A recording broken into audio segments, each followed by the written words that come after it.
And Hello! Welcome. Members of the Church of Jesus Christ of Latter-day Saints. Our names are Ammon, Topher, and Micah, and we are the three Three Brothers. brothers. Welcome to this week's Come Follow Me discussion, where we're going to give you our favorite insights studying this week's Come Follow Me, and then we're going to talk about them. That is what we do. As always, everything we provide and talk about is free. And you will find links below this video for everything that we have, for everything that we talk about. You'll find a weekly readings paper that is a beautiful culmination of the Come Follow Me manual in black, the scriptures for the week in gold, and the Church Institute manuals or other study manuals in purple, all collated nicely together in order so that all you have to do is some easy eating and you'll be studying this week's Come Follow Me with all the greatest quotes and bits and pieces from the church, all in one easy to eat place. You'll also find the insights paper, which is the things that our favorite insights for the week that we're going to talk about here in this video. We've got to thank Ashley for putting that readings paper together, and for Ashley and others who record it for us and also upload it to our channel. So you'll find it recorded and uploaded to our YouTube channel as well. So if you prefer to listen or watch that video of the readings, then you can do that as well. And that's pretty much all we got to say. We are fat-free, ad-free, sugar-free, gluten-free, and we are the Free Brothers. Not quite sugar-free. I haven't given up that one just yet. The video. The video. Yes, this video is quite low calorie. Low calorie intake. All right. Mostly meat. Anyway, mostly meat, and my wife has knocked out my power supply.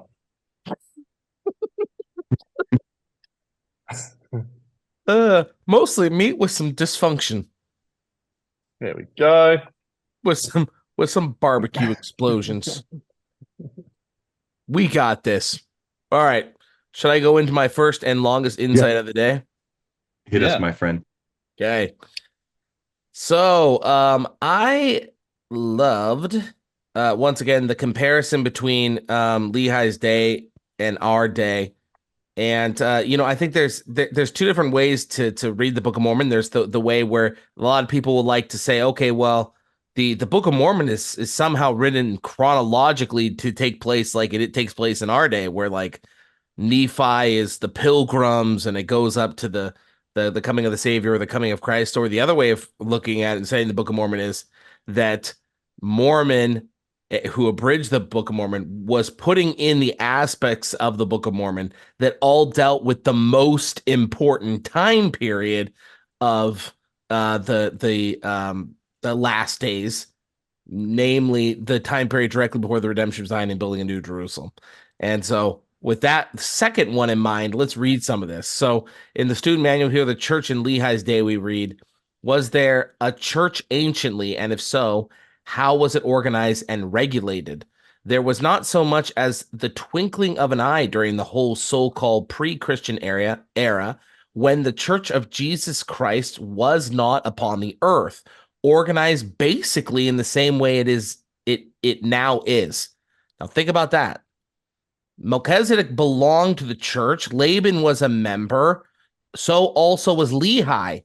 Laban was a member of the Church of Jesus Christ. So long before he left Jerusalem, there was also apostolic power. The Melchizedek priesthood always directed the course of the Aaronic priesthood. All the prophets held a position in the hierarchy of the day. End quote from the student manual. So once again, try to understand that in the context of comparing it to today. Okay, student manual here, political conditions. These struggles between Assyria, Babylon, and Egypt took place before the Book of Mormon record opens, but during the lifetime of its early leading characters. It was a time of great wickedness. Immorality, corruption were rampant. Dishonesty, false swearing, so making pledges and then not actually keeping them, and idolatry were common vices of the day. It was at this point that the prophet Jeremiah, with whose gloomy prophecies had already brought him notoriety, thundered forth anew the ominous pronouncement that Jerusalem and his temple were doomed for destruction, and the entire nation would be led into captivity if they did not repent and heed the admonitions of the Lord. But the declaration that God would turn against his chosen people and allow his sacred temple and his holy city to be destroyed was considered an outrage by members of the Church of Jesus Christ. To the incense priests and princes, the prophecy was traitorous and bordered on blasphemy. Jeremiah's arrest and imprisonment were ordered. Had Lehi remained in Jerusalem, he likely would have received a similar fate or worse. Jeremiah chapter 7, trust ye not in lying words, saying, the temple of the Lord, the temple of the Lord, the temple of the Lord are these. In the student manual, Jeremiah, what is the meaning of the parable of the figs? It was the Lord's will that Judah submit to Babylonia, take their punishment, and repent. Those who did so were carried away for their good. Zedekiah and others, however, refused to submit. Adam Clark said, under the type of good and bad figs, God represents the state of the persons who had already been carried God represents the state of the persons who had already been carried captive into Babylon with their king Jesonia.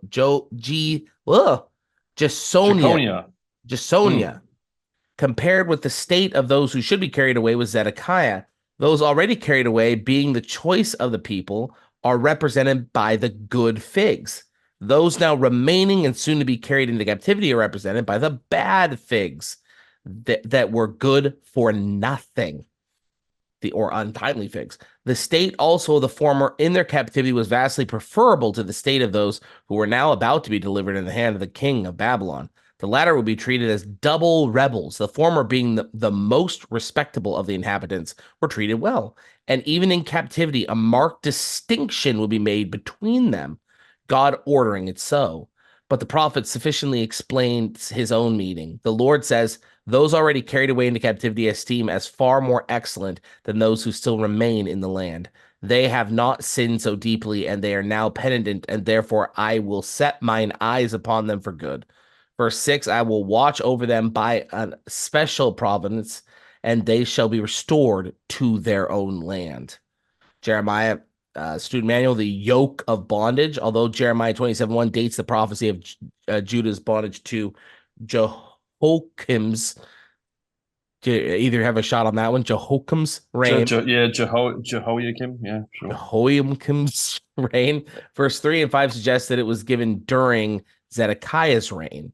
The ambassadors from several neighboring countries had come to Zedekiah with the proposal that with unity they could defeat Babylon. Jeremiah was instructed to take bonds and yokes and wear them to symbolize that it was the Lord's will that they would submit to their would-be conquerors.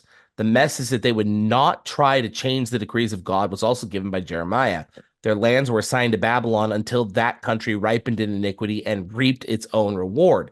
A promise to Judah was given in verse 11 that submission was their only hope of retaining their lands. Not every message that is claimed to be from God truly is, nor does every messenger bring his word. And go from the student manual. Here's one more. Student manual, restoration and everlasting covenant. Here's the once again, the clear tie into the last days. Jeremiah clearly signaled a full return of all of the Lord's people and the establishment of an eternal covenant with them to the land, right? That was what it was about. The fulfillment of this promise is yet to be fully realized in the dispensation of fullness of times. Okay, Doctrine and Covenants 45. And in that generation of the times the Gentiles be fulfilled. And there shall be men standing in that generation that shall not pass until they shall see an overflowing scourge, for a desolating sickness shall cover the land. Right? Check, check, check. But my disciples shall stand in holy places and shall not be moved. But among the wicked, men shall lift up their voices and curse God and die. Follow the counsel from the prophet, those who do not. And there shall be earthquakes also in diverse places and many desolations, and men will harden their hearts against me, and they will take up the sword one against another, and they will kill one another. And now when I, the Lord, had spoken these words unto my disciples, they were troubled. And I said unto them, be not troubled, for when all these things shall come to pass, ye may know that the promises which have been made unto you shall be fulfilled. The promises made unto the house of Israel, the promises even made back here in Jeremiah that have not been fulfilled yet, restoring people to the lands of their inheritance. And when the light shall begin to break forth, it shall be with them like unto a parable, which I will show you. You look and behold the fig trees, and ye see them with your eyes, and ye say, when they begin to shoot forth, and their leaves are yet tender, that summer is nigh at hand. Even so it shall be in that day when they shall see all these things. Then shall they know that the hour is nigh, and it shall come to pass that he that feareth me shall be looking forth for the great day of the Lord to come, even for the signs of the coming of the Son of Man.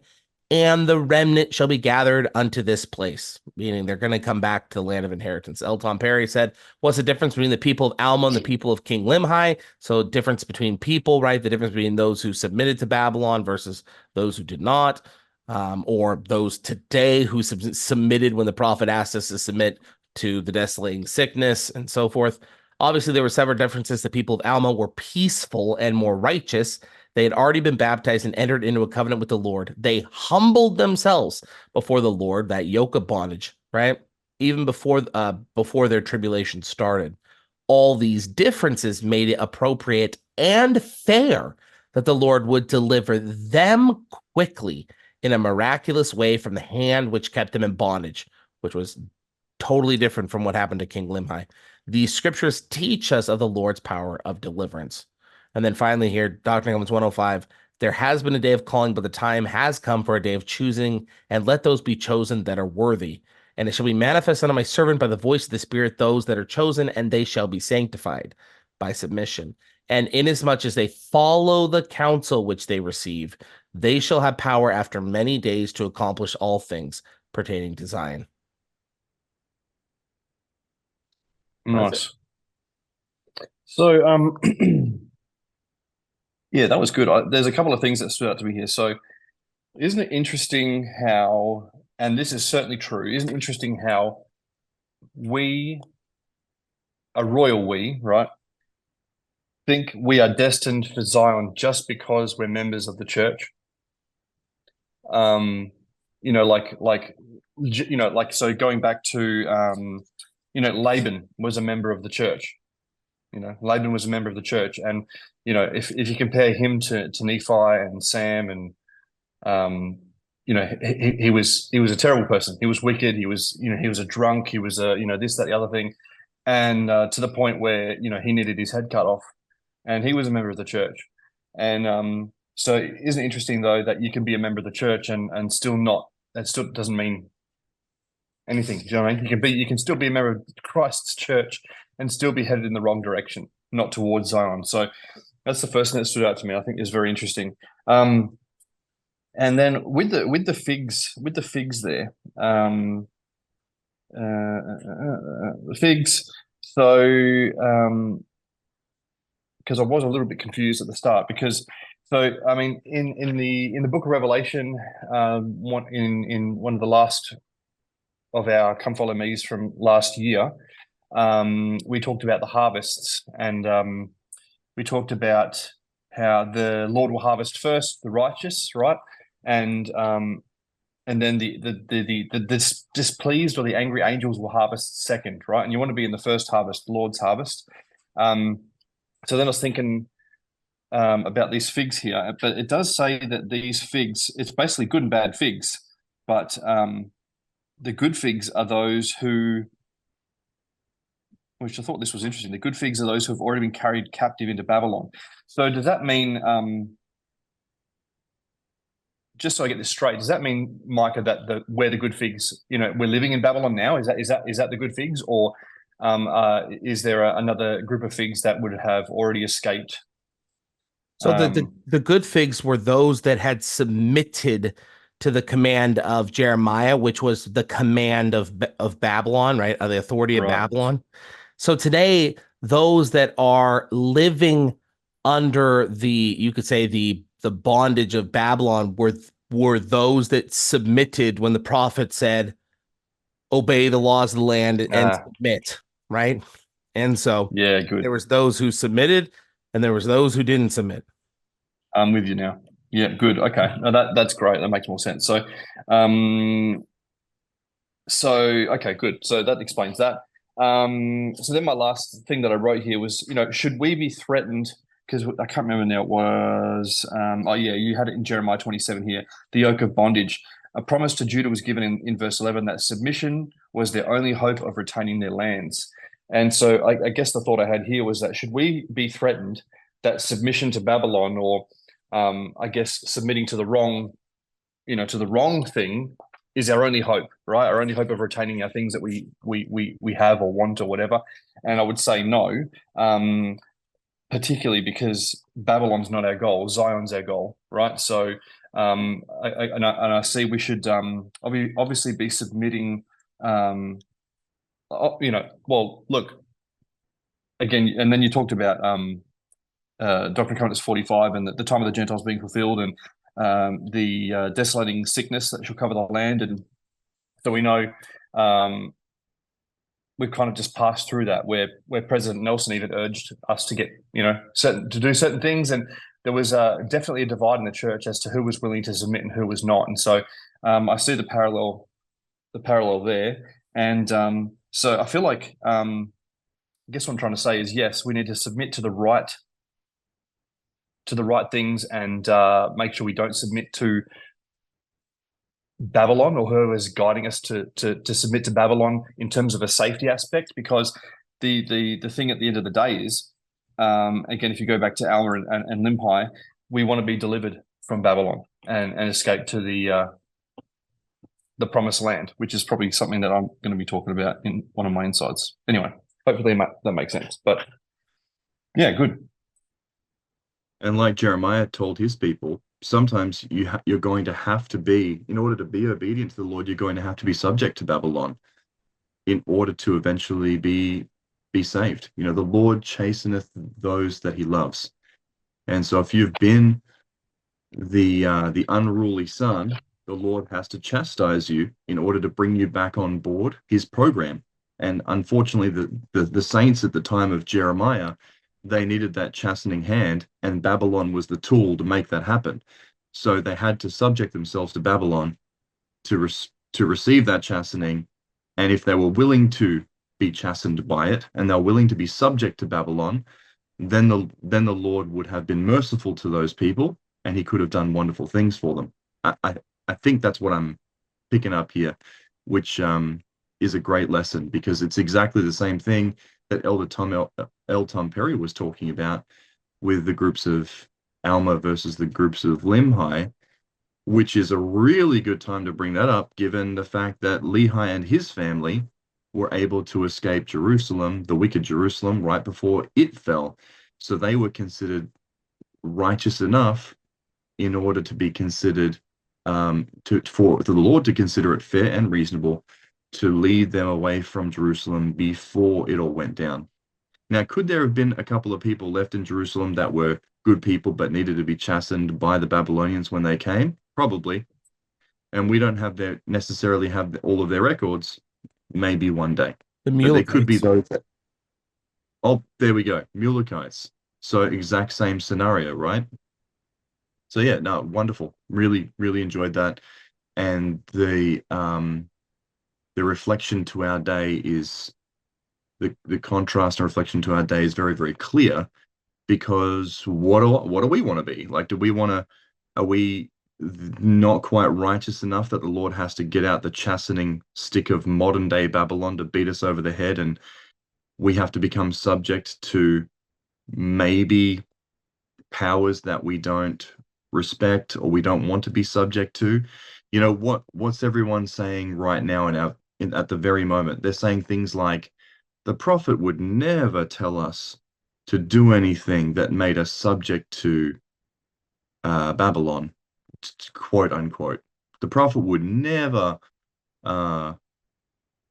he would never ask us to do anything that would make us subject to Babylon, or he would never work alongside Babylon to do anything, or, people say all sorts of stuff. But the fact is, the Lord has always used wicked people and wicked nations as tools in his hands to do his work. And quite often that work is chastening those who he loves that should have been more righteous than they currently were. So He's going through that process right now, even with President Nelson, and people still aren't picking that up. They're not picking up the fact that President Nelson is at some points asking us to be subject to the laws of the land, subject to those that rule over us. And for those on the far right, they're really experiencing the chastening hand of the Lord in that process, I feel like.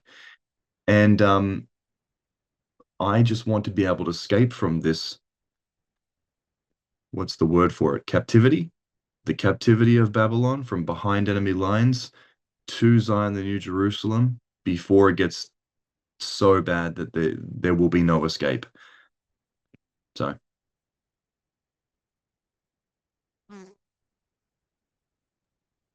Yeah, that yoke around the neck. Yeah, want to get rid of that as soon as possible. Alma also, by the way, even in the same story, Alma as well was not only he say submit to the authorities, he even helped the bad guys find their way back to their city. So he helped the bad guys get back to their city, despite the fact that everyone was like, they're liars, they're not going to do what they say they're going to do.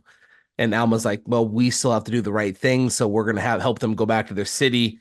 And so Alma did that, got tricked, had the people put into bondage, and said, "Yep, we're gonna submit to it."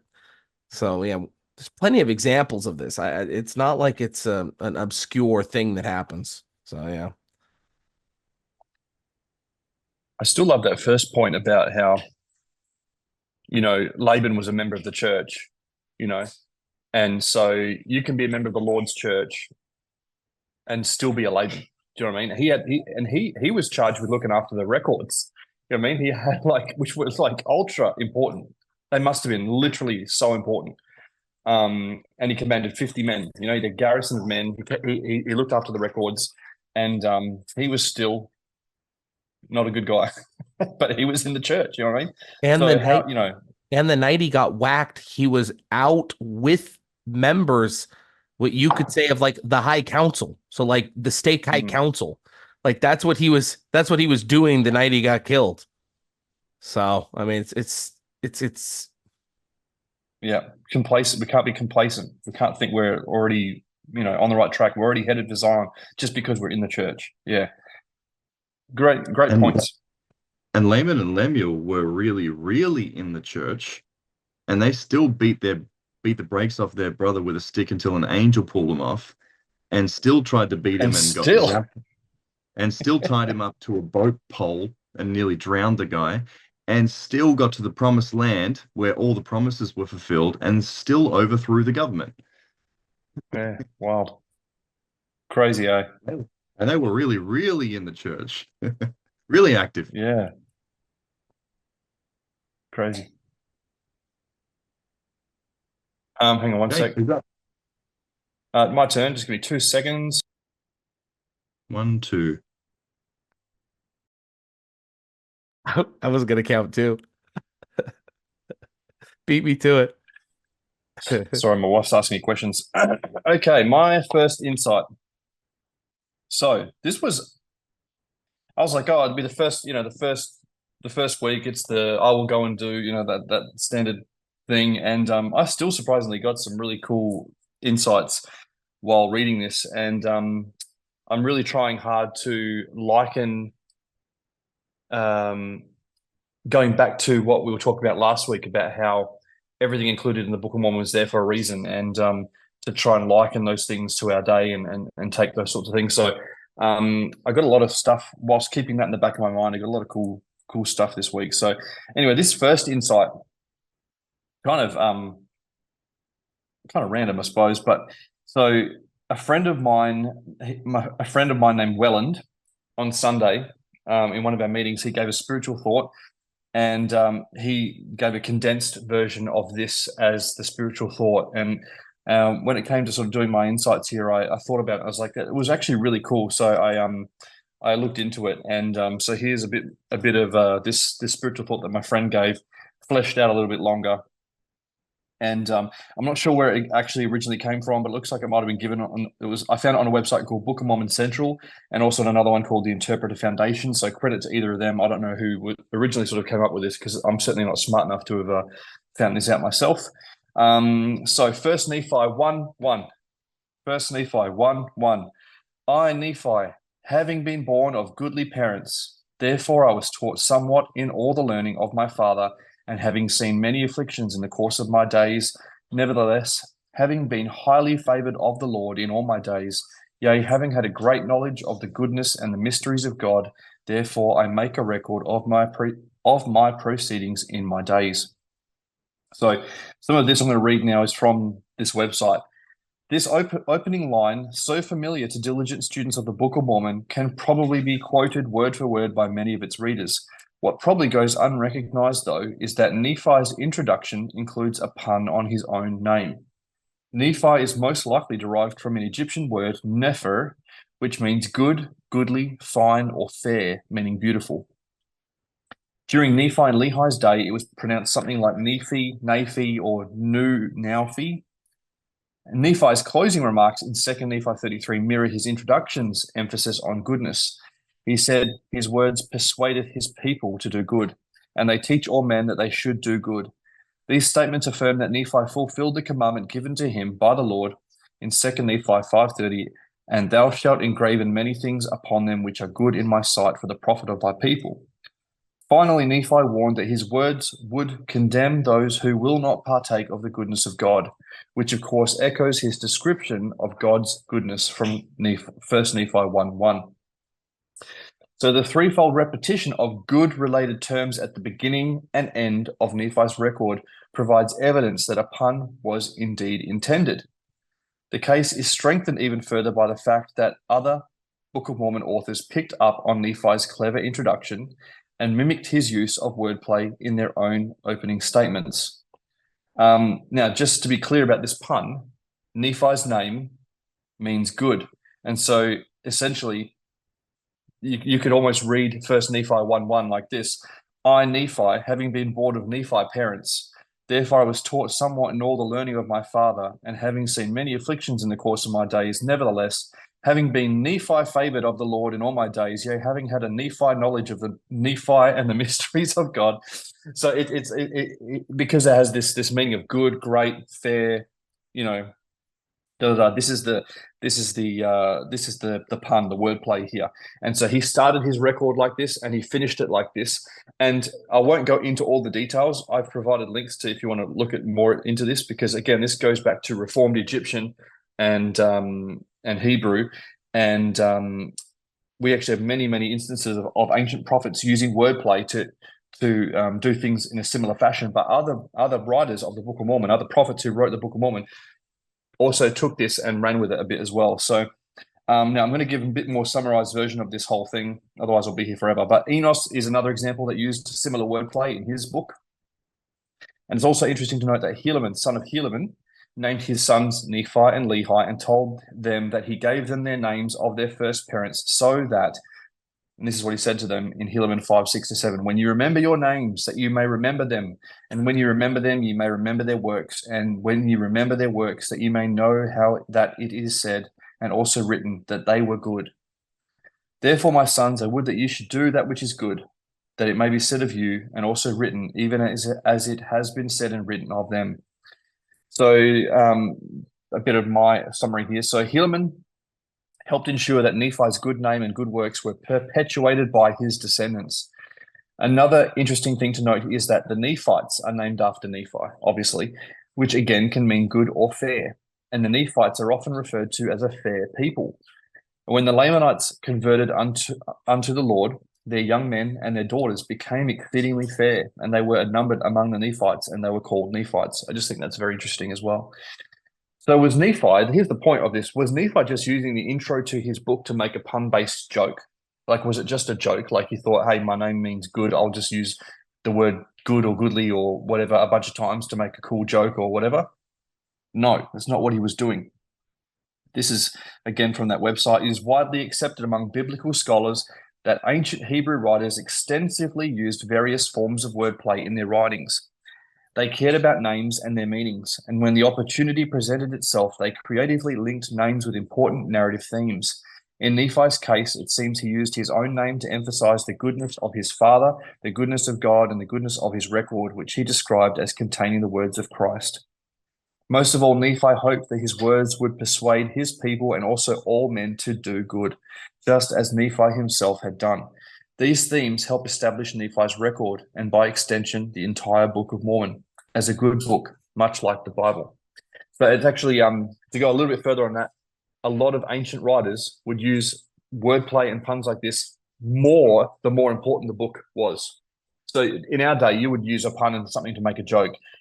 The ancient writers would do things like this to signify the importance of a book. So my last thoughts here. So there are many historical examples of writers using these wordplay techniques to signify the importance of the text. Think about how often we get dualism and chiasmus and things like this we've talked about before. It's also interesting to note that Joseph Smith, just as a fascinating thing, Joseph Smith didn't study Hebrew until years after he translated the Book of Mormon, and he never gained any formal training in the Egyptian language. So he couldn't even have known the importance of wordplay to ancient prophets, the widespread use of puns in the Bible, nor the fact that Nephi's name was linked to an Egyptian word that means good. One other thing I'll mention here, I don't know if you guys caught it. It's one of the very first things mentioned from the manual this week. I never realized, but Jerusalem was under control of Egypt, like up until pretty close to, like pretty sort of near when it was destroyed, right? And I didn't realize that. So I think it was Jehoiakim, the one that Micah mentioned. I think he was like an Egyptian appointed guy. So like Egypt was actually in control of Jerusalem. I didn't realize this. Does that not now make sense as to how Nephi had this understanding of Egyptian through his father Lehi, and they come up with this reformed Egyptian language, and also another, I could go on for a while about this, but another side interesting note is that what I just learnt this last night. What takes us? Why did they write the Book of Mormon in reformed Egyptian? What takes us in English language 20 words to write takes Hebrew about 7 to 11 words, 7 to 10, and Reformed Egyptian is supposed to be even more better at condensing words than Hebrew. So Hebrew is already about half of what English does, and Reformed Egyptian is half again. And I saw this really cool document showing characters of Egyptian and Hebrew. Hebrew, and then Egyptian, and then Reformed Egyptian. And it was really cool because the Reformed Egyptian almost takes the Egyptian characters and halves them. Anyway, fascinating stuff. Here's the kicker to my whole point, though. Nephi started off his record, which just happens to be the start of the most important book to ever exist, by signifying the absolute goodness and the importance of the book and the goodness of God and his mysteries, by making this pun, right, on his name.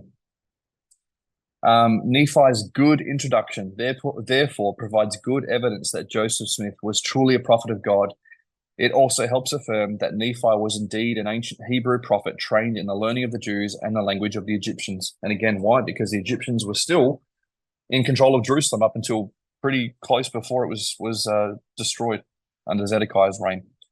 Anyway, that I thought was very fascinating. There might not be much to talk about this because it was kind of like just an interesting thing that I learned, but yeah, I thought it was very cool.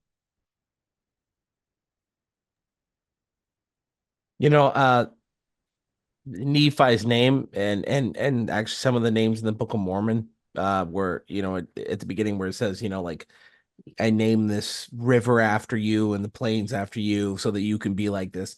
That influence is why when I got older and I started thinking about names for my kids, I didn't want to just name my kids something nice. Like I know that I'm sure I'm going to offend somebody or everyone, but it's like, I wasn't like, I've always loved the name Susie.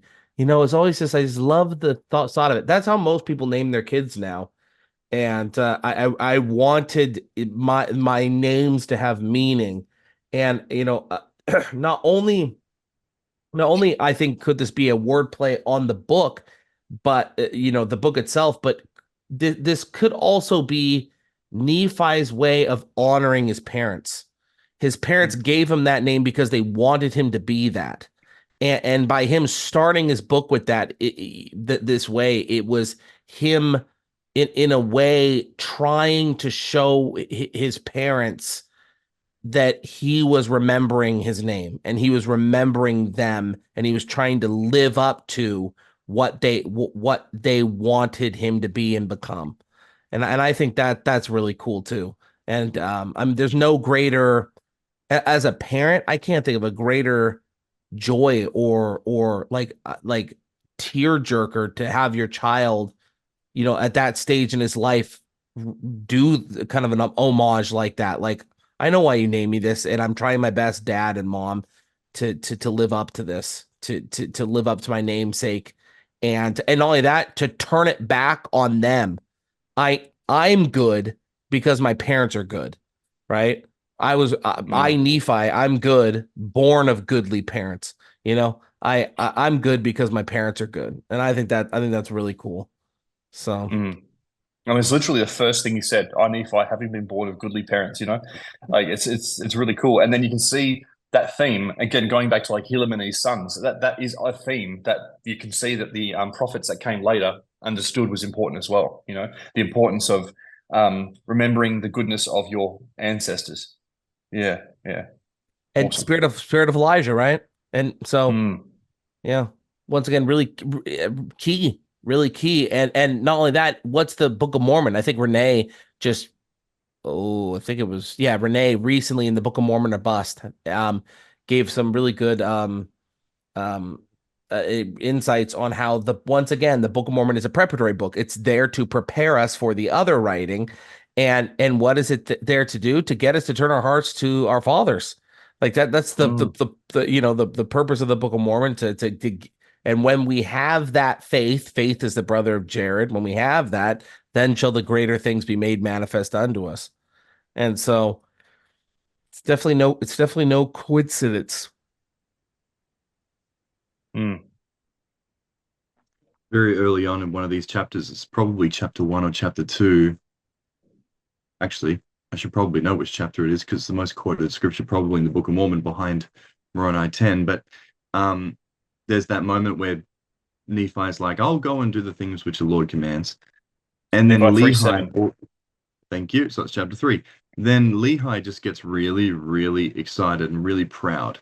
I think the immediate following verses, like Lehi is overcome with joy because he knows that Nephi has picked up why they've named him Nephi, why they were teaching him his whole young life about the Lord and his ways and the commandments and all that sort of thing. And it was just one of those foundational moments, I think, for Lehi as a father to look to his son and go, he got it.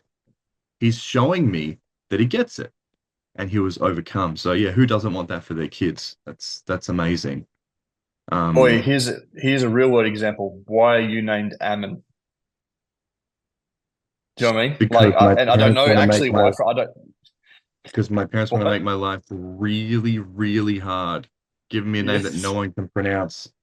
Yeah, yeah. But and then isn't that interesting? You're named after a Book of Mormon. That the next 3 kids they give very generic names to. And then when I turn 18, my mum asked if I want to change my name to make my life easier. Did she actually? No. Yeah. That's funny. Yeah, thanks, Mum. Thanks, Ma. But they named you that because of the example of that person, and yeah. Yeah. Anyway, that's funny. No, it's good. I was joking before for everyone listening. What's really funny is that Ammon happens to be one of, I don't know, 4 names I can actually pronounce.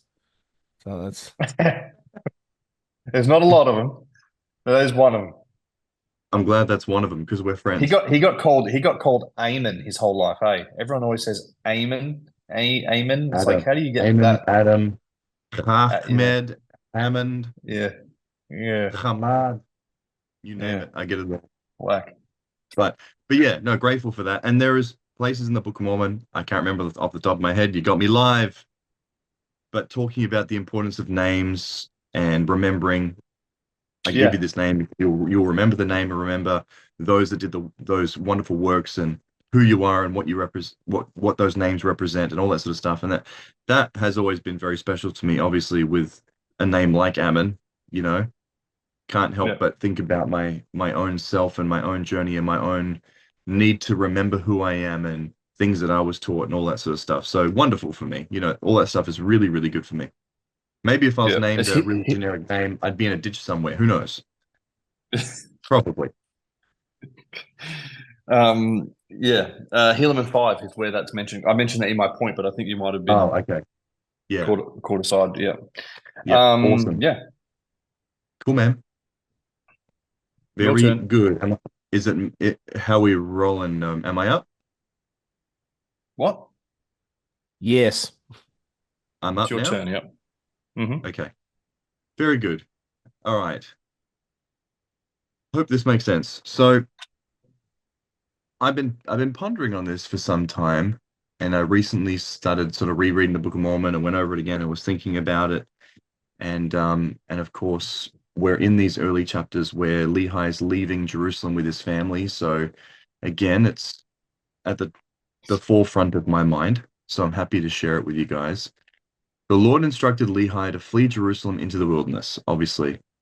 And then after he had left, he asked him to return again to Jerusalem to collect the brass plates.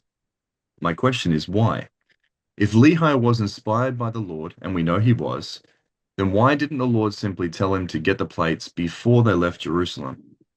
Right? So if the Lord is omnipotent and all-knowing and all these things, why didn't he just say, grab your loot, you won't need it where you're going, but grab your loot, go to Laban, you know, give it all to him, buy the brass plates, do this, do that, get the daughters of Ishmael, get Ishmael as well, get Zeezrom, get that guy as well, do all the things before you leave Jerusalem the first time. That way you don't have to go back and forth. And so my question then is, do you think that Lehi and his family ever asked why? And obviously we know that they did because there was times when they're in the wilderness and Lehi is literally like, why? And even Sariah, my sons are gonna die. You're sending my sons to die back in Jerusalem. Why? So we know there were times when they asked why. Why do we have to go back to Jerusalem after we just left? Isn't the Lord wise enough to inspire us to bring the brass plates from the beginning? Why are we wandering around in the wilderness when I hear Jerusalem still stands? Why are my sons going back to Jerusalem to die? Why are we out here without any food? The why? Here is a quote from Harold B. Lee. The trouble with us today, there are too many of us who put question marks instead of periods, full stop, after what the Lord says. I want you to think about that. We shouldn't be concerned about why he said something or whether or not it can be made so. Just trust the Lord. We don't try to find the answers or explanations. We shouldn't try to spend time explaining what the Lord didn't see fit to explain. We spend useless time. If you would teach our people to put periods and not question marks after what the Lord has declared, we would say, it is enough for me to know that it was what the Lord said. Close quote. This is a quote from Elder Robert Stewart. Nephi simply said, I will go and do. What a wonderful attitude of submission and obedience as he accepted his father's counsel in getting the brass plates and being told where to hunt, and the Lord's counsel in building a ship. In each case, he proceeded with trust, moving forward, not knowing beforehand the things that he should do or the outcome. But since we are free agents, life can sometimes be a difficult journey of applying our hearts and minds to the truths of God. Nevertheless, as President Thomas S. Monson said, the Lord expects our thinking, He expects our action, He expects our labors. Becoming teachable is a process of learning line upon line. In this process, we convert thoughts and feelings into actions. But what a reward for this exercise of our faith as we open the path of communication with the Lord. The Lord said, Blessed are those who hearken unto my precepts and lend an ear unto my counsel, for they shall learn wisdom. And he also said, Everyone that hearkeneth to the voice of the Spirit cometh unto God, even the Father. Close quote. So do we sometimes get stuck in the same position as Lehi and his family? You know, being asked by the Lord to do things that might not always make sense, or you might second guess because shouldn't the Lord have asked us to do this instead? Do we ever feel like that? How do we choose to react when we receive these promptings or counsel or revelation? Do we get angry and question why are we being counseled to do something that seems illogical? Like leaving a city, then going back to the city several times, like being told to wander further and further into the wilderness without knowing the destination, like being told to take a vaccine you may feel certain is not good for you. After a lifetime of studying the Book of Mormon, it only recently occurred to me that Lehi was not told by the Lord to leave Jerusalem in order for him to be led to a promised land. All right?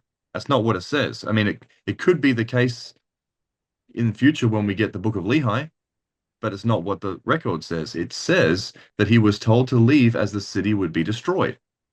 Because I'd read the whole story and I knew the ending from the beginning, I always just assumed that Lehi knew that he was being led to a better place. Like, leave wicked Jerusalem because I'm going to take you to a better place in the promised land. To me, this seems like a fairly easy decision to make. Not that it would be an easy journey, but with the Lord's promise of a better place, it would seem like a worthwhile reason to obey. But from the records we have, it doesn't indicate that he knew about a promised land for the 8 years that he wandered in the wilderness. So think about it. He was led around an absolute wasteland. And I've been there. It's a wasteland. For 8 years without having even the slightest clue that there would be a promised land at the other end. That, my friends, is faith, and that, my friends, is obedience. As an example of this, put this example on for size to think about how Lehi might have felt. Actually, Lehi couldn't have felt like this because he didn't know the end from the beginning. But think about this example. Your father comes to you and he says, "Son, if you get A's on all your grades this senior year, I promise that I'm going to pay for your college tuition. I'm going to pay for all of it." Now, when you hear that, you think to yourself, "Man, that is a good deal. Like that will put me ahead years and years and years ahead financially, and it will take all the stress off me financially through my college years, you know." But does that sound easy though? It sounds like there's a bit of a burden on you, right? Because all of a sudden, even though you know you want to accept that gracious deal, there is work to be done. You have to be really, really working. And if you don't do exactly, you're not exactly obedient, there's a chance that you're going to miss out on the promise. So maybe that's a way to consider it. It's not that getting the A's is easy, but you put in the work and you're guaranteed a great outcome. So when Lehi left Jerusalem, he left Jerusalem being told, just escape the destruction of Jerusalem. He wasn't told, "I'm going to pay for your college tuition if you do so," right? So he didn't have as easy a decision to make. And then he spent 8 years wandering without knowing exactly where they were going. And so he spent that entire 8 years with the ability to question, why? Where are we going? Why? Why are we doing this? But he didn't stop doing it. That's the point. Does not knowing the reason sometimes stop us from acting obediently? If so, we will never learn true faith. We will never receive the blessings that of diligently following the Lord line upon line, and we will never become, as President Nelson said, a people who are able, ready, and worthy to receive the Lord when he comes again, a people who have already chosen Jesus Christ over this fallen world, a people who rejoice in their agency to live the higher, holier laws of Jesus Christ. So looking back at the story of Lehi and his family and noting that the Lord kept them safe, he nourished them spiritually and physically, and he delivered them to their promised land, can we not follow the same example and expect the same guidance and treatment from the Lord? Could you do what Lehi did? Could you pull a Lehi? How much easier will it be for us, though, to flee to our promised land in our day, which is Zion, the New Jerusalem, when we are called, as we actually have these scriptural examples to look upon and learn from, and we actually know where we're going. We know why we are leaving, and we know exactly what happens when we get there. We are far more blessed. Zion or bust, baby. Nice. It's so funny how much I can see through all our insights, so many similarities and things we're going to be talking about. So my third insight relates to this pretty heavily, but it also relates to your next insight as well. So awesome point, awesome line of thinking here. So there's a few great things that I got out of here. And there'll be more that I'll just say in my third insight. And now I've forgotten where this comes from, but you had a couple of great quotes in there from Harold B. Lee. The Harold B. Lee quote, by the way, talking about putting a period rather than a question mark. Didn't someone else do a quote about that recently as well? Wendy Who was Nelson. it? Yeah, Wendy right. Nelson. And what did she say? Put an exclamation mark instead of a question mark, Instead I of a think, didn't question she? mark. Yeah. Yeah, right. That's what I thought about straight away. I was like, it's funny because that was so familiar. I didn't know Harold B. Lee said that. So, yeah, awesome. So, and I wholeheartedly agree there. And there was somewhere in here, and I can't. I'm looking on an iPad, and I can't like highlight things to remember where they are. So it's always a real pain. But somewhere in there, it said that he expects our thinking, expects our thoughts, expects our actions, and our labors. I can't remember what it is, but that's what he expects, right? Oh, there it is. Yeah. President Thomas S. Monson said, "The Lord expects our thinking, He expects our actions, He expects our labors." Where and this was a great quote. And can we not just do when the Lord asks us to do something? Can we not do it? Do we need a carrot dangled in front of us? Do you need a carrot? Do you need a reward? Do you need the full? Do you need the full picture of everything laid out when you're asked to do something? Do you ever get a calling in church and you're kind of like, oh, but I don't know if I can do that very good? Or, you're ever asked to do something and it's by a church leader or by some, do you ever get tasked to something and you're like, well, I can't see the end from the beginning, so I don't want to do it. You know what I mean? Like, can we not just obey and act and think and perform the labor that's required of us without a carrot being dangled in front of us, without thought of an immediate reward, without knowing that there's like this promised land? Because again, back to your point, they were told that it was to escape the destruction of Jerusalem, not that there was a promised land. They get told that later. But what is interesting, again, to your point, is there's like essentially no way they could have actually expected a better land. You know what I mean? Like, as you said, I've never been to Jerusalem. I know you've been there, and I know you've said, and I've seen pictures, and it's not pretty out there. Do you know what I mean? That wilderness is I talk a bit about that in one of my insights as well, but it's barren, it's terrible. They walked through it for a long time, a long way, and there's no way they would have known what's out there. There's no way they could have gone, oh, I expect there to be a promised land out here. And then there's no way they could have expected to get to the ocean and then to build a ship. You know what I mean? Like, there's no way that would ever be on their bingo card. Do you know what I mean?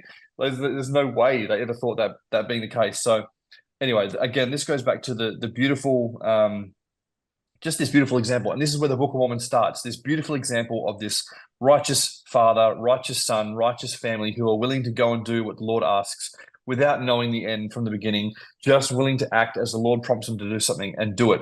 And I mean, not to go into it, one of the huge ones for me when I was reading it again last night was when Nephi had to cut off Laban's head. It still amazes me every time, that one, because and you can see him second guess himself like 2 times in that story. Like, I don't want to do this. I don't want to do this. And the Lord the Spirit constrain him. You have to do this. You have to do this. It's better that one wicked man perish than a whole nation dwindle in unbelief. So even sometimes when it's something that can be almost, you just do not want to do this thing, they had this ability to just act, think, act, labor, do it, and it's just really great that the book starts on such a strong foot, a strong example of these things. So yeah. I don't think that that Nephi was going to be welcomed back into the Church of Jesus Christ anytime Jerusalem branch. Yeah, the Jerusalem branch. I don't think that they would have, I don't know, approved that paperwork after the beheading of. I think there would have been some problems. So, so I love the insight. I love Topher's additions. The thing I guess I could add to the conversation is the once again the concepts of it's always easier to die for the gospel than it is to live for it. Like there is layers of difficulty, and with the whole can we pull a Lehi? It's important to remember because especially when I get into my next point here, with building Zion and so forth, that it's always actually easy for people to walk away for promises of milk and honey when they have nothing. Okay. It's hard to build. Always is. It's hard to build. And it's hardest yet to walk away after building. That's the hardest. And so when we talk about Lehi, once again, it's like one of these cases like Peter, where we talk about Peter and we're like, whoa, Peter, doubted and he fell in the, he went into the ocean or went into the sea. It wasn't the ocean, went into the sea. And it's like, none of us would have been in the boat, like 90% of us wouldn't even been in the boat. It's like that with Lehi. We need to understand that like this, when Ammon's asking us this question, could we pull Lehi? The answer to most of us would be no, because we wouldn't have been in the boat. And the boat was, he built a place. He built something. He was a builder. He wasn't a grifter. He was a builder. And he then, after building it all, was willing to walk away from it all and dwell in a tent. He didn't take it with him. He didn't even attempt to take it with him. He walked away. And this is something that actually, once again, when we get to the Zion, what ends up happening is that the rich have a hard time leaving to go to Zion, and their resources are needed, where the poor who had nothing fled to Zion even when they were told not to go because of the promise of free milk and honey, right? And this contrast between those two. And then when they went to Utah, they were thinking what? They were thinking the redemption, they were just going to regroup there for a couple of years and then go right back for the redemption of Zion and building a new Jerusalem. So they weren't even planting crops. They weren't building buildings. And once again, what is it that we're supposed to learn from it? We're supposed to learn that the saints were actually supposed to be in the valleys forever? Or is it that we're supposed to learn that you don't just get to sit on your tush? The Lord expects you to build. And yes, it's going to be hard. It's going to be hard. You're going to be in Utah and you're not going to want to plant your crops. You're not going to do these things because it is really hard. And I can tell you, having moved here to Michigan, with the intent to stand independent from all creatures and to build this stuff, genuinely believing that I might not be here in a couple years. I hope I'm in Zion, the New Jerusalem. But then it's like, what are you going to do? Are you just going to say, well, I'm going to be in Zion, the New Jerusalem, so what does it matter? I'm not going to plant orchards. Well, what does it matter? I'm not going to build anything. And yeah, when the call comes, I'll be ready to go. Well, the call is going to be easy for you to go because you have nothing. And when the world falls apart, you have nothing. You have no ability to stand independent above all creatures. You have no oil in your lamp. That's the thing. You haven't done any of that. So it's going to be easy for you, right? It's going to be a lot harder for those people. Like here's another example. You have a year, 2 years, 3 years, 4 years of food storage, and the call comes from somebody in a position says, okay, the world's falling apart. Leave your food storage, leave your place of safety, come design the New Jerusalem. Don't take any of it with you. Now, how difficult would that be versus the person that's like, yep, I have no food storage. Yep, I live deliciously in Babylon. Yep, I don't have any fruit trees or anything like that. Go design the New Jerusalem. The world's falling apart. Oh, okay. So once again, I think the way to there is no way to avoid the Abrahamic sacrifice if you want to be exalted. You can't just simply live an apathetic life and say, well, I'm just not going to be attached to my kids. Well, I'm just not going to grow crops then. Well, I'm not going to do anything. Therefore, it's easy to walk away. No, the Lord expects you to build. then the Lord expects you to walk away. Yeah. Awesome. And I can't Great even point there. I can't even imagine what the Saints had to go through. How many times they had to literally leave everything and rebuild all that stuff from the ground up. It's just Mm, mm. That was my when you started saying that was my first thought. Nauvoo, things that like how much they actually built up and then literally lost it all. Like and managed to keep going, Imagine the faith trying. Imagine that, like being told you need to do these things and devoting your entire life to doing it and then losing it all. Like, would you not like have some sort of like trial? How do you not have a trial of faith at that point when you've lost everything that you thought you're building, expecting to keep it? Right? It's crazy. It's unbelievable faith. Honestly, I just don't know. I don't even know if we have that faith. Like no. Yeah. it's crazy. Absolutely off subject here, but while you're talking about Utah, I just wanted to mention I saw a thing saying that Utah is now officially mostly non-LDS now. So isn't that interesting? Going back to the Heber C. Kimball quote, where being caught up in these valleys, and you won't be able to tell the face of a saint from an enemy, and Yep. So yeah, I just thought it was fascinating that it's officially mostly non-LDS now, which is interesting. So anyway, that's off subject, but when you talk about Utah, it made me think of it. Anyway, awesome. So it's Micah's turn again. All right. Okay, so this point that I have, apparently Topher has one that's very similar and Ammon has one that's very similar. And so I believe so. what we're going to do for this is, instead of talking afterwards, we're all going to read our point and then we're going to talk about it collectively. So when I get done, if Topher has one insight that's related and he wants to read it, he's going to do it, and then Ammon, etc. Okay, so this is my second and last insight. This is one of my favorite things right at the beginning of the Book of Mormon. Getting the brass plates, a type for the redemption of Zion. Just a banger right out of the gates, Day of Blood stuff here. So I have here numbered here 1 through 10, just a basic outline of what we know of the story. One, Lehi and his family are commanded to leave Jerusalem, for it is about to be destroyed. Okay, we actually just went over that. 2, Lehi receives a command that his sons, not himself, that's interesting, should go back and retrieve the plates of brass, right? So it's the young and middle aged that are involved in this.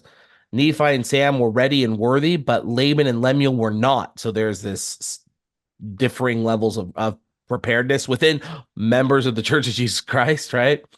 And I, not ironically, 50% were ready, 50% were not ready, yet all went up. Okay. They cast lots to see who should simply go in and ask Laban, and the lot fell on Laman, the oldest. That's not coincidental. So the oldest of the group had the first shot and failed.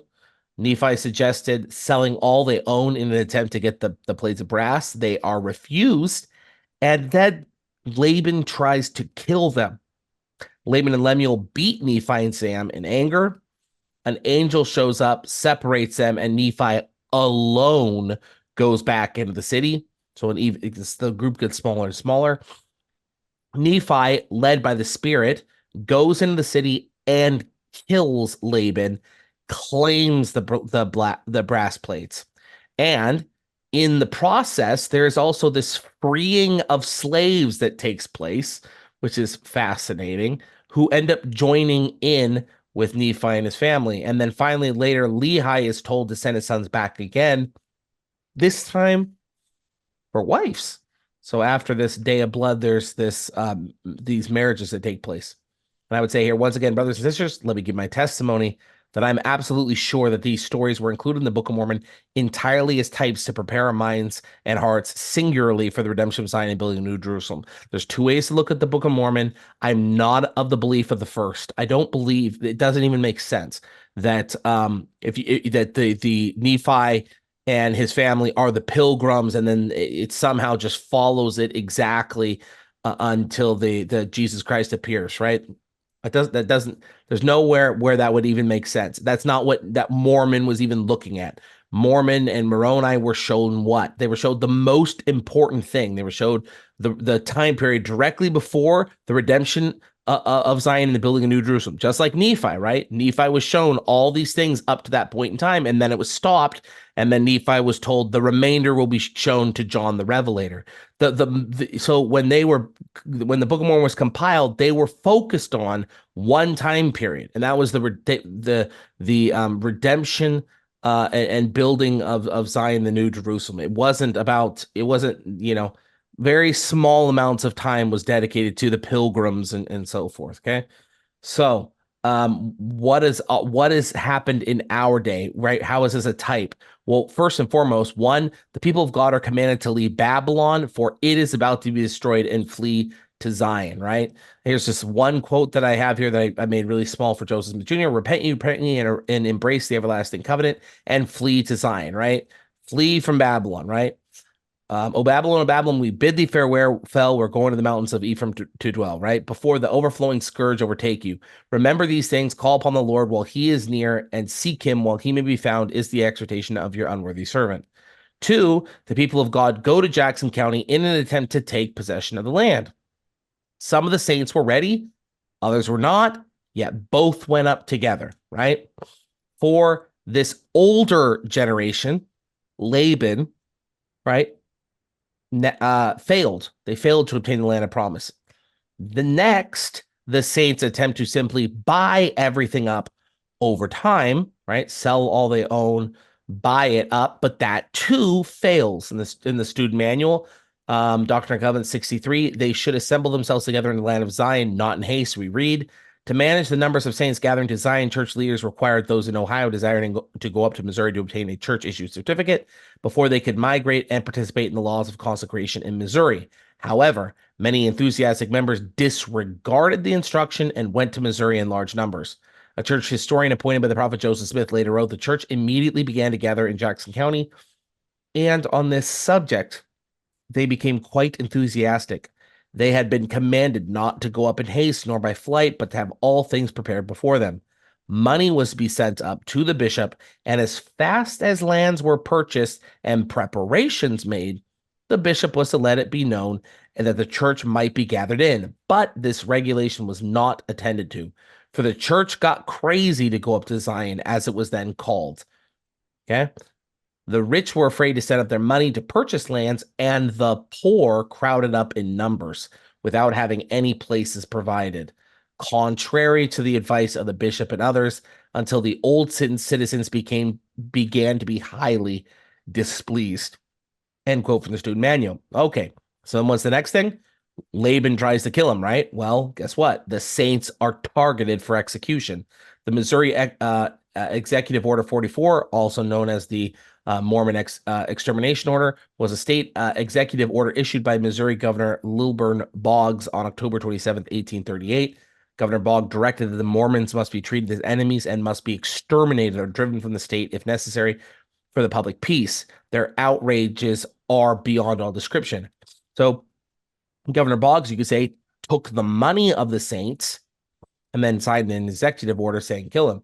The militia and other state authorities, General John Bullock Clark among them, used the executive order, which led to the massacre, rape, and violent expulsion of the Mormons from their lands in the state following their capitulation and surrender of their weapons, which in turn led to the forced migration to Nauvoo, Illinois. 6, many saints apostatized from the church at this time. The wheat and tares grow together, you could say, right? There's this infighting, right? Might not this money better be spent? We learn in the parable of the nobleman and his olive trees. In Luke 12, we read, but if that servant say in his heart, my Lord delayeth his coming, and shall begin to beat the men servants and maidens, right?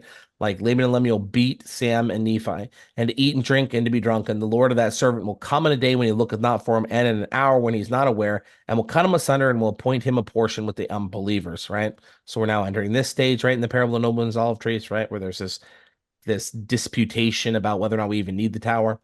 Then we have 7, angels come and separate the righteous from the wicked, and the righteous and prepared from the unprepared, right? This is even the Nephi separating from Sam, and the redemption of Zion by blood now takes place. Okay, so there's the angel shows up, separates this, then Nephi goes back into the city, right? This redemption of Zion by power.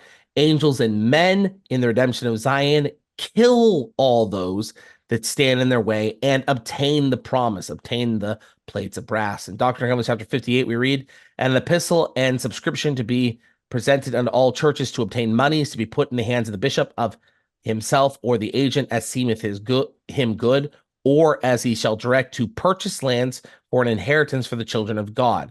For behold, verily I say unto you, the Lord willeth that the disciples and the children of men should open their hearts, even to the purchase this whole region of country as soon as time will permit, right? Sell all you own and buy the plates of brass. Behold, here is wisdom.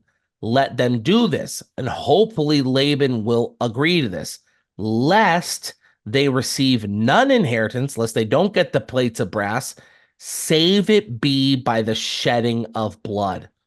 Okay, exactly what happened with Nephi. And then the next thing that happened is slaves rise against masters and the captives are delivered, which we read about in Doctrine and Covenants chapter 87, verses 4 through 6, 2 Nephi 6, verse 16. And then the very last thing, right, they're going back once again to get the wives in the very last thing. Due to the nature of the bloodshed and war, we learn that 7 women will take hold of one man in Isaiah chapter 4, verse 1.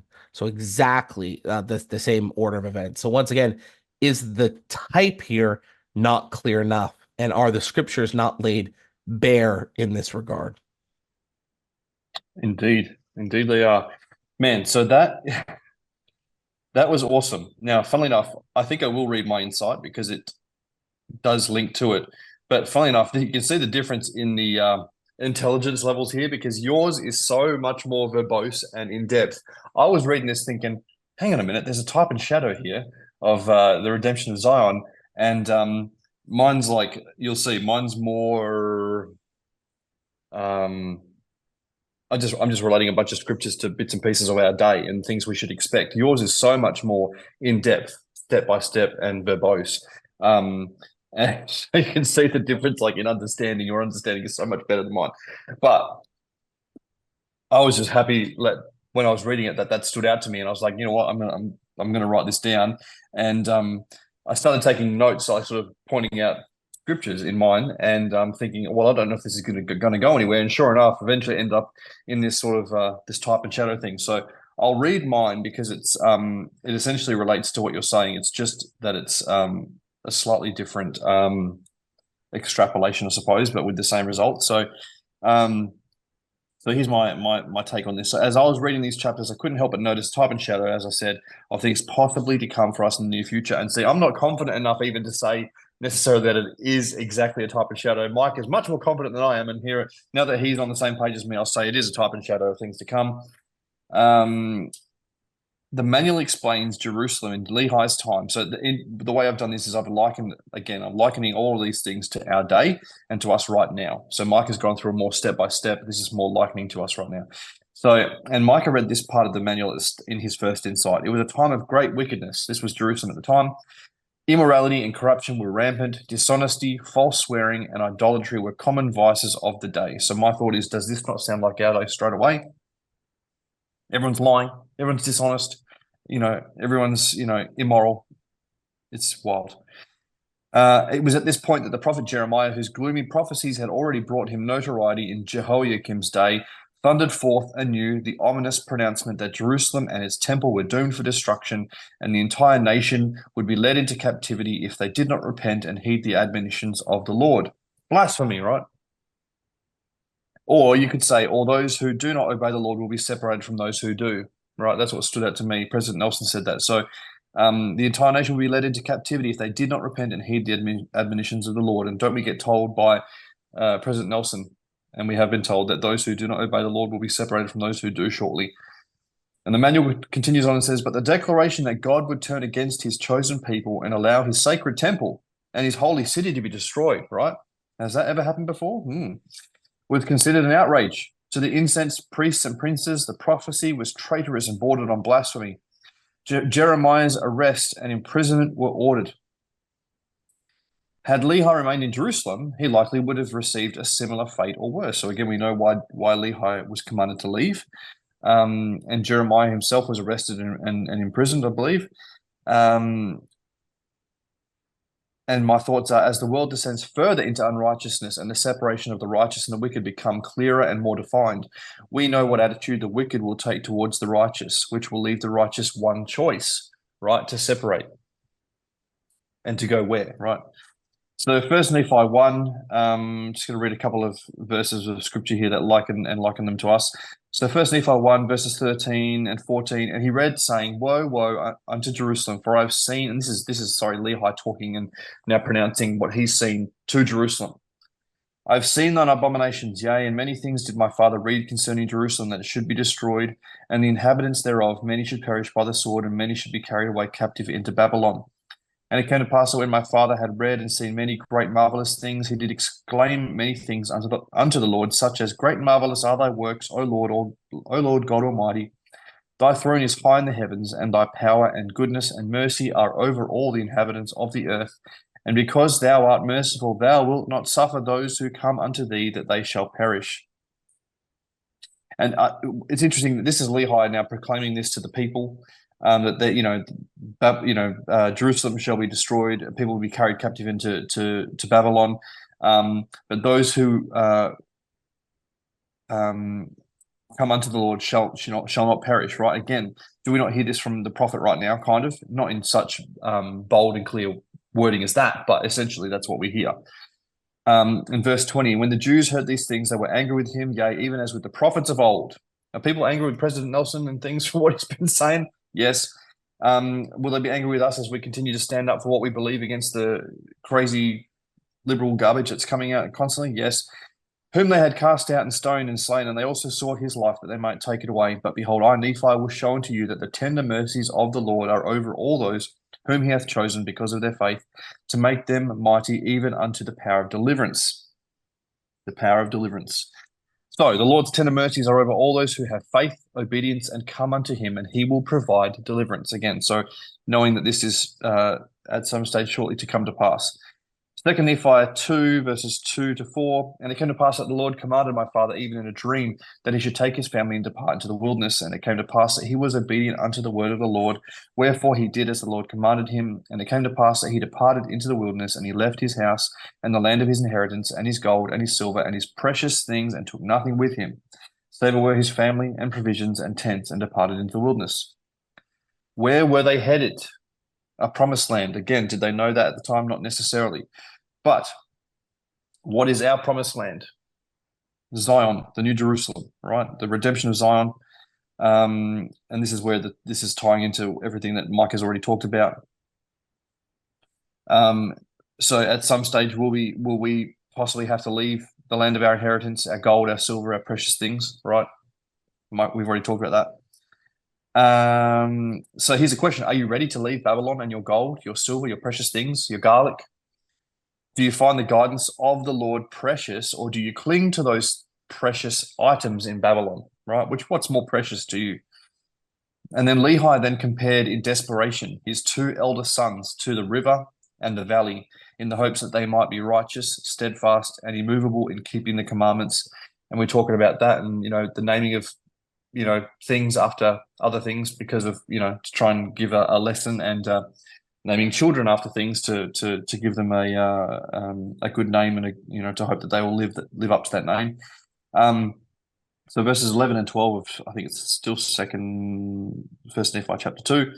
Now he spake because of the stiff-neckedness of Laman and Lemuel, for behold, they did murmur in many things against their father, because he was a visionary man, and had led them out of the land of Jerusalem, to leave the land of their inheritance, and their gold, and their silver, and their precious things, to perish in the wilderness. And this they said he had done because of the foolish imaginations of his heart. And thus Laman and Lemuel, being the eldest, did murmur against their father, and they did murmur because they knew not the dealings of that God who had created them. And again, so I like this similarity to Micah's words about, there was Nephi and Sam, and there was Laman and Lemuel, and those, half murmured and half were, willing to do it. And the ones who were willing to just obey and do it, got the promised land, got the plates, completed the mission. So it really feels to me like we're in this generation where the children of our fathers, people our age, right, So the children of our fathers, people that are our age, murmur and know not the dealings of that God who had created them. Again, talking about parents naming children and trying to raise them up with a good understanding of their ancestors and goodness and obedience and but there is such a stark difference from our parents' generation to our generation in faith in general. Now, the boomers, say what you will about the boomers, but even really the generation before the boomers. So you can say it's even the boomers and our generation really are starting to know not the dealings of that God who had created them. It's the generation before them. There's really a stark difference between these generations. And the Lord goes on to say to Nephi, inasmuch as ye shall keep my commandments, ye shall prosper, and shall be led to a land of promise, yea, even a land which I have prepared for you, yea, a land which is choice above all other lands. And inasmuch as thy brethren shall rebel against thee, they shall be cut off from the presence of the Lord. Again, President Nelson, sound like President Nelson? So it feels like one of the first stories, and it doesn't feel like it, it is. One of the first stories we read about in the Book of Mormon is a type and a shadow for something we will experience in our day. And here's the question I finish on is, will you obey and prosper and be delivered to a promised land, or will you rebel and be cut off from the presence of the Lord? And so again, Micah's insight much more verbose on the actual steps and the super similarities and the actual, how it's actually going to play out. And awesome. I can't even I thought this was pretty good for me to come up with this. I can't even get into that detail that Mike could come up with and linking it into Doctrine and Covenants and things. So, but for me, it comes down to again that likening of Laman and Lemuel or Nephi and Sam, the murmuring or the acting and who's going to redeem Zion or who's not. Are you going to and who's going to fail and who and our attitude towards the thing that the Lord asks us to do. But anyway. So that I feel like it ties in, but yours is 100%. far more clear and far more, precise. It also ties into my first point and Ammon in yours first point. That was a really good tire together of everything. Ammon's not here. I don't know. Did he want us to read his point? Is he coming back? I don't know. Did he say anything? He didn't even say anything. He did. But his wife's like, I'm going to bed. Turns off all the I don't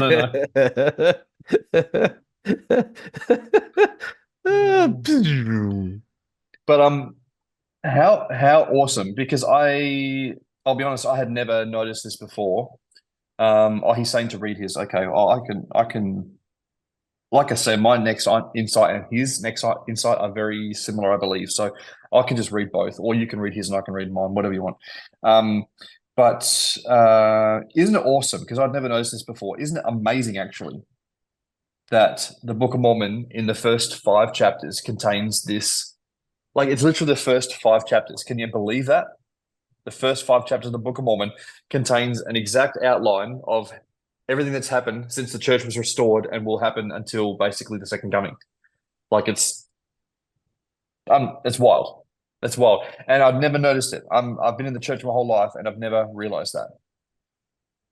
That's crazy. All right. Well, I guess I will read Ammon's point and then I'll just read mine because I think they're very similar. Okay. So Ammon, it looks like he might not be coming back. No, I don't think he's coming back.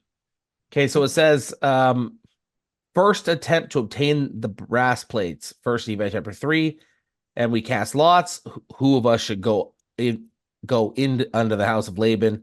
It came to pass that the lot fell upon Laman, and Laman went in unto the house of Laban, and he talked with him as he sat in his house. And he desired of Laban the records which were engraven upon the plates of brass, which contained the genealogy of my father. And behold, it came to pass that Laban was angry and thrust him out from his presence, and he would not that he should have the records. Wherefore he said unto him, Behold, thou art a robber, and I will slay thee. But Laman fled out of his presence, and told the things which Laban had done unto us. And we began to be exceedingly sorrowful, and my brethren were about to return unto my father in the wilderness. Second attempt to obtain the brass plates. It came to pass that we went in unto Laban and desired him that he would give us the records which were engraven upon the plates of brass, for which we would give unto him our gold and our silver and all our precious things. It came to pass that when Laban saw our property and that it was exceedingly great, he did lust after it, insomuch that he thrust us out and set his servants to slay us, that he might obtain our property. And it came to pass that we did flee before the servants of Laban, and we were obliged to leave behind our property, and it fell into the hands of Laban. It came to pass that we fled into the wilderness, and the servants of Laban did not overtake us, and we hid ourselves in the cavity of a rock. I think this is supposed to be erased. I don't know if you can even see that. I can't even see that. Third attempt to obtain the brass plates. This time, I just want to point out a recurring theme. I, Nephi, crept into the city and went forth towards the house of Laban, and I was led by the Spirit, not knowing beforehand the things which I should do. And it came to pass that I was constrained by the Spirit, and the Spirit said unto me again. It came to pass that the Spirit said unto me again. Therefore I did obey the voice of the Spirit. Now we know the story. Nephi was led by the Spirit to kill Laban to obtain the plates. There are many lessons we can learn from this experience, but the one I wanted to focus on is that through persistence and a reliance on following the guidance of the Spirit, they were able to succeed. This is why Nephi was ultimately successful. Ronald A. Rasband, Let the Holy Spirit Guide, taught, quote, we must be confident in our first promptings. Sometimes we rationalize, we wonder if we are feeling a spiritual impression or if it is just our own thoughts. When we begin to second guess, even third guess our feelings, and we all have, we are dismissing the Spirit. We are questioning divine counsel. Prophet Joseph Smith taught that if you will listen to the first promptings, you will get it right 9 times out of 10. End quote. If we know we are called by the Lord to do something, we should go and do it, even if we experience setbacks, rejection, or other difficulties. Just because something is right does not mean it will be easy. In fact, it is usually the harder option. Just because something is hard does not mean it is wrong. And finally, if we truly qualify ourselves for the companionship and guidance of the Holy Ghost, it will guide us through the task, and we will be successful on the Lord's errand. Nice. Yeah, good one, Ammon. Yeah, so I'll read my insight because it is essentially at least half of it applies to this same story. So what's amazing to me, though, firstly, before I do that, is that and maybe I mentioned this in my insight. I'm not sure. We'll find out in a second because I can't remember. But after their first attempt, like they've been commanded to go back to Jerusalem, right? And after their first attempt to get the plates from Laban, they failed miserably, and they were about to go back to return to their father in the wilderness. And I was thinking, you know what? And this goes back to, again, talk about the saints in Nauvoo, whatever, like everything that we get commanded to do. You expect that if the Lord commands you to do something, that He'll provide that way. That and as Nephi says, I'll go and do the things the Lord has commanded because I know the Lord will provide a way to do those things. To do the things He has commanded. I butchered that, but anyway, we expect that though, right? But what we learn from this is that it may not happen instantly the very first time you go to do it. So, but very, very easy to be discouraged if things don't go the way that you would expect. Like the Lord commands me to do something and I go and do it and I failed. And then you would second guess yourself, but the Lord asked me to do it. Maybe He didn't ask me to do it. Maybe going back to this Rasband quote here, we start rationalizing, second guessing, third guessing, dismissing the Spirit, dismissing what we're feeling. It'd be so easy. It is so easy to do that, especially when things don't go the way that you expect. When the Lord has just commanded you or asked you or prompted you to do something, and it can be something great or simple. I just find that super fascinating. So it didn't even take him one try; it took him multiple tries, and eventually it required the death of Laban. Anyway, I'll read my third insight because it does apply to this. So, First Nephi chapter 3. I'm going to read a few verses here. And it came to pass that he spake unto me, saying, Behold, I have dreamed a dream. And this is again Nephi writing about Lehi. in the which the Lord hath commanded me that thou and thy brethren shall return to Jerusalem. So the same story. For behold, Laban hath the record of the Jews, and also a genealogy of my forefathers, and they are engraven upon plates of brass. Wherefore the Lord hath commanded me that thou and thy brothers should go unto the house of Laban, and seek the records, and bring them down hither into the wilderness.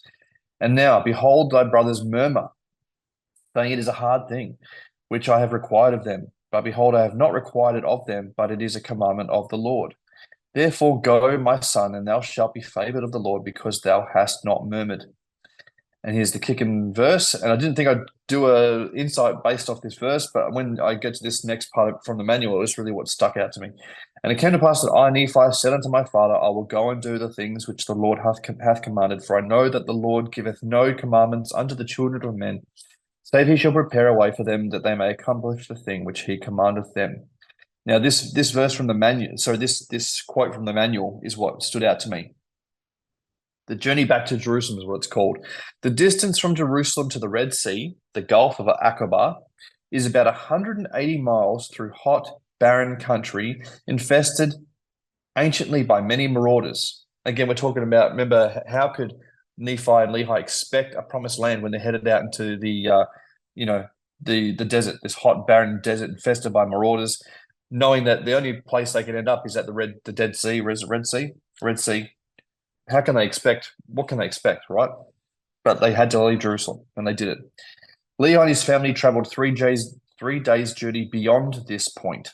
This meant at least a 12 to 14 day trip one way, which gives added meaning to Nephi's response in 1 Nephi 3:7. So I straight away read that and I was like, that's a long way. So here's my insight here, my thoughts on this. Can you imagine leaving everything you have ever loved behind and walking 180 miles?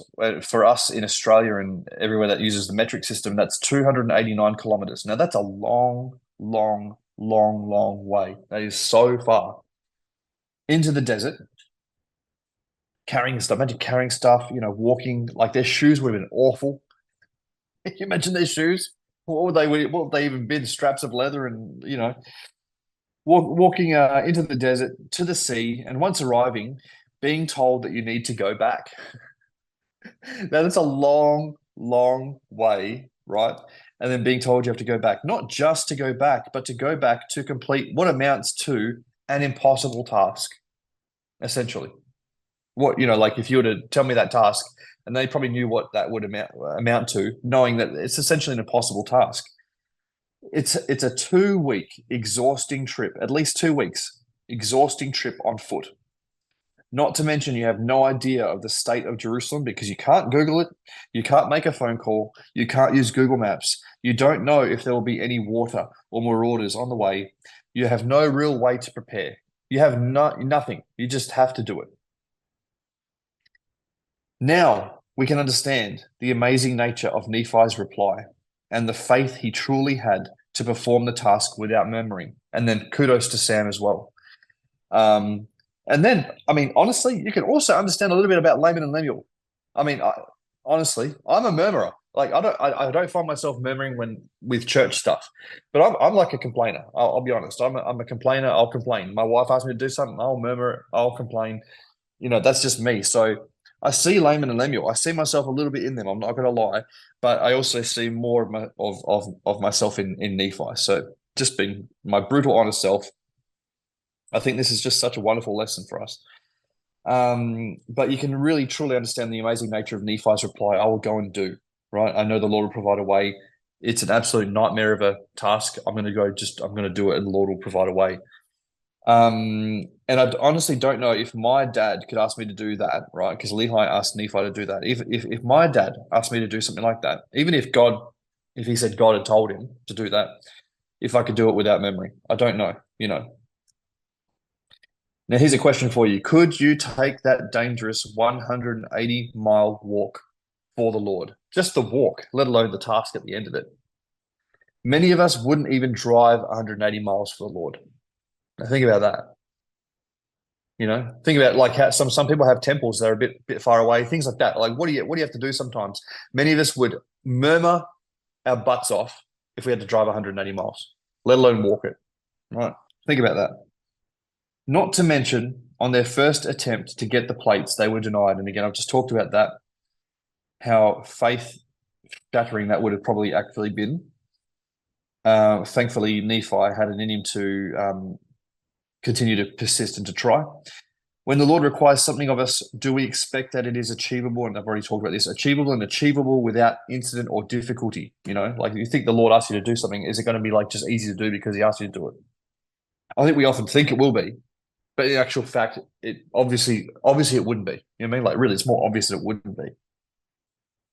And I think it would have been probably very faith wavering to believe you're on the Lord's errand, but your attempt did not succeed. Then on their second attempt, this is turning out to Ammon's point, they lost all their preciousnesses. Precious. They lost everything, you know, like all of their gold and silver that they had left behind. They'd marched into the wilderness. They come back, they can get it, right? They left it behind. They came back, they reclaimed it again. And then they're going, well, you know, this is the commandment. Let's sell it. They lost it all again. You know, they come back, they get it, and they lose it all again. Can you imagine? Can you imagine this? It's so wild. As I'm reading this, I'm just like, man, it's just standing out so much more to me than it ever has. You know, trying to liken it to myself. Would you be able to bear that, losing everything? You know, especially if the Lord's asked you to use it for a certain purpose. And Mike had talked a bit about that before as well. You know, things like food storage or whatever. What if you have to lose it all? Would you be able to continue to go and do the things which the Lord hath commanded when met with so much opposition and failure, and again, losing everything? Can we respond to situations in our lives like Nephi, or do we respond like Laman and Lemuel? I know I personally feel like Nephi, much like we all probably do, but we may be more like Laman and Lemuel more often than we realize, acting whilst murmuring. Because we can still act whilst murmuring, right? We can and do that. And that was my insight. So very similar to Ammon's. Yeah. And you know what? Just sitting here listening to this, a realization hit me, which was that they must have actually been in Jerusalem for like a week or two. Like they had to have actually been there for a week or two. And you would say, why would you say that? Well, because if it took 12 to 14 days to go there and took 12 to 14 days to come back, that's a whole month.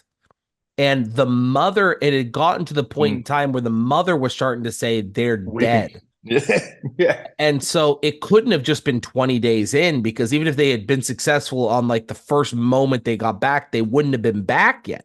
So it had to have been some time past the point in time where she should have thought they should have come back, right? And so like they had to have actually been in Jerusalem. So maybe, you know, maybe they had to go high. They asked, or they cast lots, and then they were, you know, denied, and then they went back to their property. Maybe they spent a while gathering it all. Maybe they actually had to sell some of, you know, the items for gold. I don't know. And then they were denied again. And then they were hiding out. And then I don't know. And then, I mean, it had to be at least a couple days, because if there was, once again, there was 12 to 14 days. That means there and back, there's a difference of 4 days. Right. So even in just it might have just taken them a little bit longer, but the mom was convinced they were dead. So, so yeah, a whole month-long trip. I think that's, you know, another thing I thought of when that was the case is how nice it would be to just have things be that simple, you know, like just to be like, oh yeah, for an entire month, this is just your life. This is your job. You know, it's like get on your camel, take off, go do this thing for 1 month.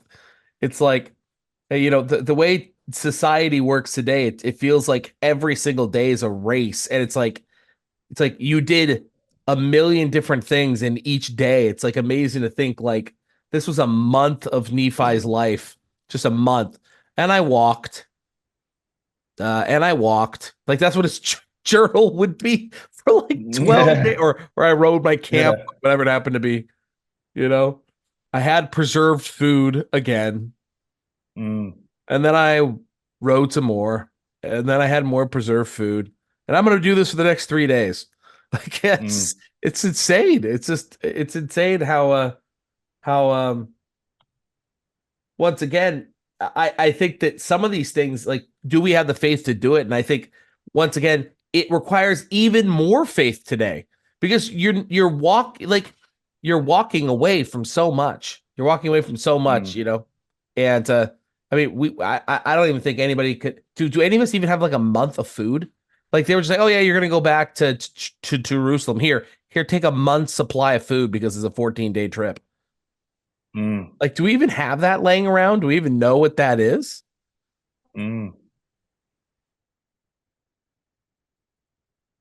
Yeah. I mean, because even if you've got food storage, right? It'd be still hard to get like a month's worth of food in like a travelable, fashion. You know what I mean? Like, yeah. And there was at least four brothers, so they had to have 4 months worth of food and travel like that. So yeah, and it's like, once again, it's like they didn't have what we have. They didn't have they gave up all those new movies. They didn't have those things to give up. You know, I think that, there was that quote, and now I'm forgetting who said it. It was, now I want to say Harold B. Lee, but I don't think it was Harold B. Lee, who said that luxury is now one of the greatest tests that the saints is passing through, and we don't even realize that we're passing through it. It's like, it's such a big test, and we just we don't realize it. I think I don't know, if I was sitting in a tent in the wilderness with nothing to do, like, what are you doing? I don't know, hunting, doing some things like that. And it's like, hey, you can go back to Jerusalem. It's like, I don't even know. Like, I think, like, part of me, even as just a 16-year-old boy, you would think would just be like, or 18-year-old boy would just be like, something, bro. At least I'm doing something. But like today, like you said, it's like getting people to do anything for a couple hours is a big deal because it's like, man, that's a couple really good games. That's a movie. Yeah. Like, that's 2 hours is precious today, because, the way we have it worked, it's like we work, 9 to 5s, and it's like a huge swaths of our lives are just consumed in something that never was the case back then. So I don't know. I think it's important to look back and say, man, it's really impressive what Nephi and Sam and Laban Lemuel did in making these treks. I think it's really important to look back at the early saints and say, man, it was really impressive what they did. But I think that it's also important to look at today and go, the reason why so many more of us are failing today is because the test is actually harder today, and none of us seem to realize it. Like, we just don't realize it, or we don't want to realize it. Anyway. Yeah. Awesome. Well, I don't know. There's probably not much more to say. I think we've had some really good insights, and a lot of it comes down to just, I don't know, I don't know, I love the way the Book of Mormon starts with such a like a strong example, a strong, Nephi's example. He started his book about goodliness, goodly parents, the goodness of God, and then we've got his example all the way through Lehi, Nephi's example, Sam. We had to compare it to Laman and Lemuel. Just, I don't know, there's so many great lessons that we've learned just in 5 chapters. And yeah. And so if you got nothing else to add, I guess we'll end it up. And I guess it's me. I guess I'm wrapping us up since Ammon's not here. Sure. Ammon, you're with us in spirit. We love you. Hope you're okay. All right, so let me scroll down here. Thanks for taking the time to listen to us today and for joining us on Come Follow Me Book of Mormon. Remember, there's more Book of Mormon to come on Thursdays. So if you are not full of your Book of Mormon Yum, yum, meals. Join in on Thursdays because it is more Book of Mormon because we can never have too much Book of Mormon. We just feel so blessed as friends, as Signer Bus community. We just feel as saints in the Church of Jesus Christ of Latter-day Saints to be alive today because we know these are the days the Lord will perform his most wonderful works. These are the days directly before the second coming of our Lord and Savior. We are Zion or bust, or President Taylor said, the kingdom of God or nothing, or as Elder Neely Maxwell said, which we read the other day, if you haven't decided that it's the kingdom of God or nothing, it really doesn't matter what else you've decided. In the end, it really doesn't matter. We know it's just Jesus Christ, Latter-day Saints is the Lord's church, and we're doing everything we can to simply prepare ourselves and the world for the Savior's second coming by becoming one heart, one mind, and becoming united in these regards. If you are interested in learning more, you can always check us out on Discord or on Facebook. Links are always provided, as always, down below. Share your insights with us. We love to talk about these things and to hear what you learned, and it helps us as we study and try to understand these things and grow. And we know that Zion cannot be built up with a group of righteous saints that are interested in each other. They're trying to build up each other, that have this oneness with each other. And so we need this. We can't, we need to have this unity and love one towards the other. We are your two of your favorite three brothers. And we love you. We love you. I don't have hearts. Book of Mormon. I love you. Book of Mormon.